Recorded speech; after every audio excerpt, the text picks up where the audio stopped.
In this video, I'm going to talk about how to fix network connection stuck on identifying Windows and how we can fix it. So let's get started. So first of all, what you need to do is if you're having the trouble, you just need to go over here, search here for troubleshoot. And what you need to do is you have to click on the troubleshoot settings. Now from here, you have to click on other troubleshoots. And from here, what you need to do is we just need to wait. And over here, you can see there is an option called network and internet. Click on run over here. So this is actually a default system app by the Windows itself in order to fix any kind of trouble that you're facing with the Windows from itself.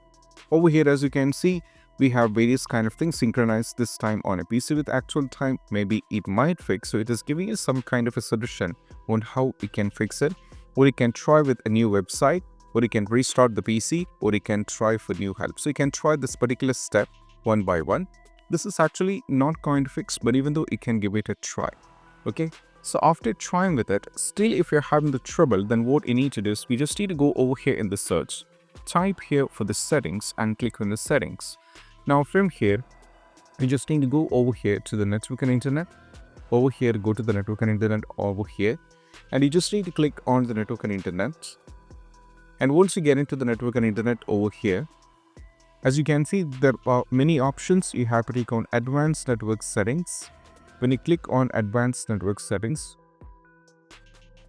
there is going to take into this. Now from here, there is an option called network reset, which is going to reset all network adapters to the factory settings. So you have to click on this one and go for network reset now. Just go for the reset now and you have to check. That is very important. And it might ask you, if you go for the reset now, it will restart your computer and you have to check, which means you have to connect back to the Wi-Fi once again and you have to check. Next one is all about what you need to do is we just need to go over here, search here for control panel and click on the control panel. Now from here, what you need to do is we have to click on the network and sharing center. Now from here, you can see this is internet. Click on the Wi-Fi over here. Sorry, not this one. Just click on change adapter settings and go over here to the Wi-Fi. So right click, and what you need to do is first of all disable this and you have to enable it back. Maybe that might fix. So these are the steps, and I hope this quick video is helpful. That's it. Bye.